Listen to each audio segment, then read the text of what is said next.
Welcome back. I'm Larry. So tonight we're working on this 2019 Ford Fiesta, so let's go and jump into it and take a look at what we got.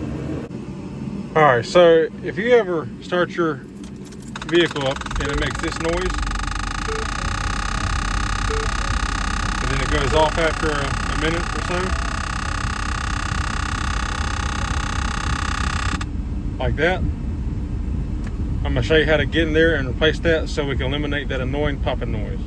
Alright, so we need to come to the passenger side and we got to remove this glove box here. So we're going to open it up. Then once it's open, you want to press in on each side like this to get it to fold down. And then it will simply just click out of the way. It just snaps in like that.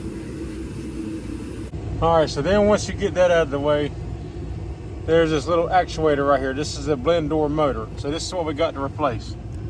I think it's either 2 or 3 screws and 1 plug, and then it simply just comes out.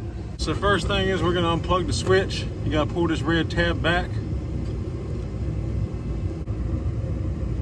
And then push that tab in. That's right here. And pull out. Okay, so once you got to unplug, the 2 screws are a Torx bit. And I'm using a T20 Torx bit.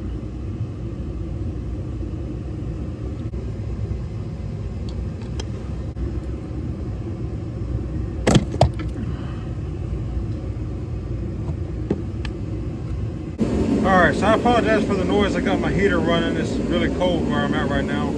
So this is the brand. It's a Dorman. I got it off of eBay. I want to say I paid like $15, $20 for it. And there's the part number if you want it. And then of course the piece itself. It also comes with this alignment tool to align the blend door motor and the heater up so then this installs properly.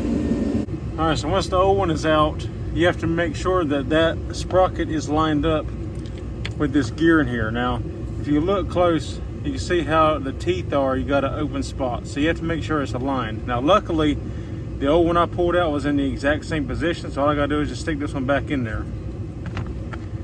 But if not, you could take, if yours isn't, then you could take this alignment tool and put in there. Use you a 1/4 inch ratchet and turn it to line that up properly.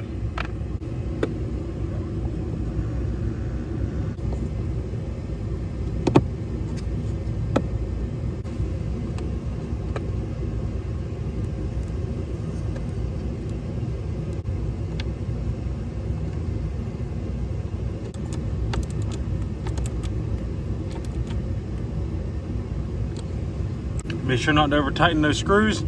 They are only going into plastic. And then we can plug our switch back in. Push that red lock tab back in. And it is a done deal. Now we can go try it out. All right, so moment of truth. Everything, I'm gonna wait. I'll put the glove box back after we test it.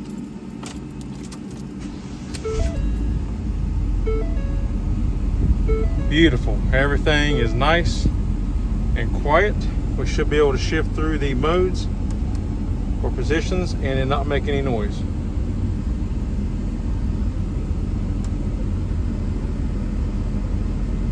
So that's good.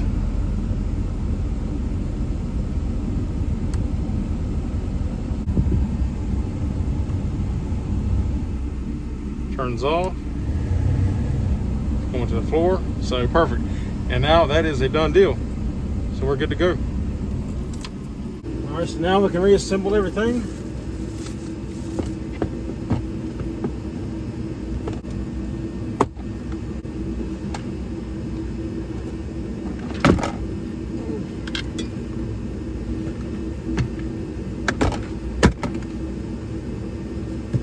Good to go. All right, so that took care of the problem in this car. Now, I should note that there is another one also that is underneath this side here. And I don't know how well I'll be able to show it without actually pulling the dash apart, but it's back up in there. Yeah, so I believe there's one right there. So if you come like to the blower motor and go straight above it and kind of back toward the dash. You can see that red plug up in there. And that's the same thing. That's another one there as well. Now that one's harder to access. It's easier to remove the console section here and then go in from this direction here. And it'll be up in there like I showed you. It's hard to see from here, but... So there are two in these dashes. I knew it was the passenger side because the noise is coming from the passenger side. So that's how it is. But if you have one coming from the driver's side, it'll be that one there. So just in case you're wondering what was inside one of these, I decided to crack this one open because I want to take a look inside to see if I could see any of the teeth that are stripped or anything. I can't really find anything directly. Like I looked at the worm gear on this motor, and the teeth on it look fine. Whenever I spin the assembly around, I checked all the teeth on all the gears here, and everything seems to be fine. Usually what causes that clicking noise is teeth being broke out or stripped. And so it's trying to turn, but it can't. The motor's trying to turn it. Oh, there that goes. The motor's trying to turn it, and it can't because it's binding up somewhere and it's stripping on the teeth. But this one looks fine. I don't know what exactly was causing it. I think there's a few teeth over here that weren't exactly as sharp as the rest of them, and I think maybe that might have been the culprit there because everything else I look at seems to be fine.